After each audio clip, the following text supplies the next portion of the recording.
you see all those dust devils everywhere? Yeah, see, there's a big updraft. I'm not going to fight it until it runs out. I'll just blow it out or come down slowly. Probably the same thing they're doing.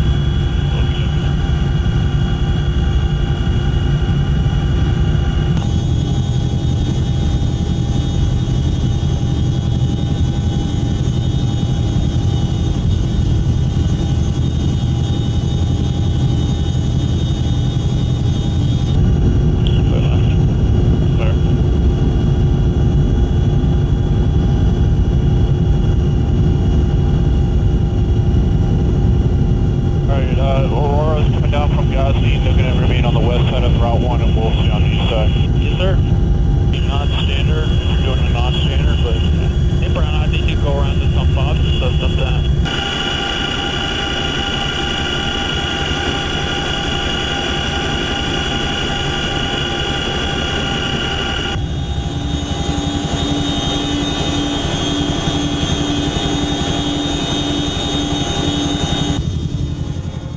Radar makes for stark contrast in this ancient land.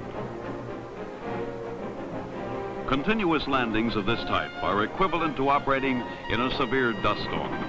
But the helicopter's engines, rotors, and other vital components are designed to operate in this environment. During the rainy season, this dusty landing zone becomes a sea of mud. But it doesn't stop the helicopters from flying.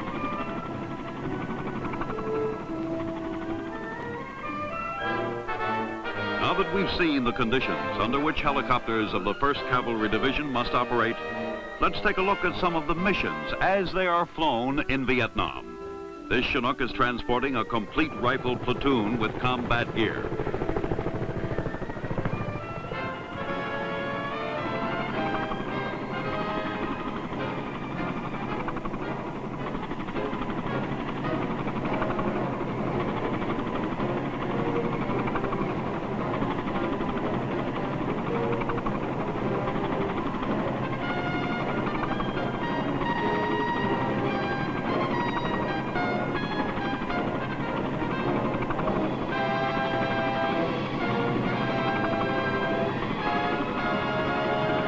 Beneath us, the rugged highlands of South Vietnam. Few, if any, roads, just trails.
start coming down now, it's going on the PORB.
Huey takes off like an angry hornet. These choppers aren't in the same speed class as jets, but don't get the idea they can't go places in a hurry. They can climb, too. And skim close to the ground like no other aircraft can. We go into a firing run. It's the first time gunner, chopper, and M60 work together. Now I get the feeling of what it is to be a flying shotgun rider. Each student gets to fire in a low-altitude pass over the target area.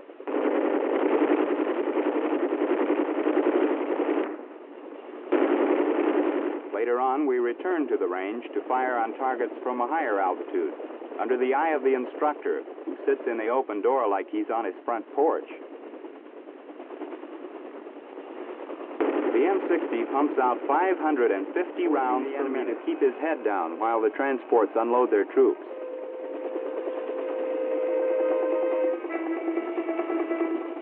The same procedure is used when the men load on again. This continuous fire protects the aircraft as well as the troops. The choppers are most vulnerable to enemy fire in this phase of the action. Now I really understood why they bore down so hard in training about conserving ammo. It was to make sure we had enough to keep up suppressive fire, going into and out of an assault landing. We got the same hairy situation when we dropped in to pick up wounded soldiers. It's typical of the Viet Cong mentality that they make a special effort to get us when we land on a medevac mission. In those tense moments, when we're loading casualties aboard the chopper, we're perfect sitting ducks. So you can believe it when I tell you we don't waste any time. And we don't stand on ceremony about pitching in to help.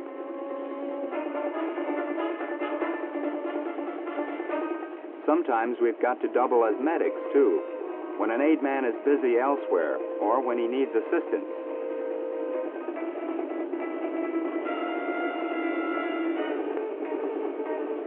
Despite the danger, this is one of our most rewarding jobs. The fact that we can fly out a wounded man to a field hospital in a few hours, sometimes even minutes, has saved a lot of American lives. Vietnamese, too. We're also Johnny on the spot when it comes to hauling critical supplies. We'll be back.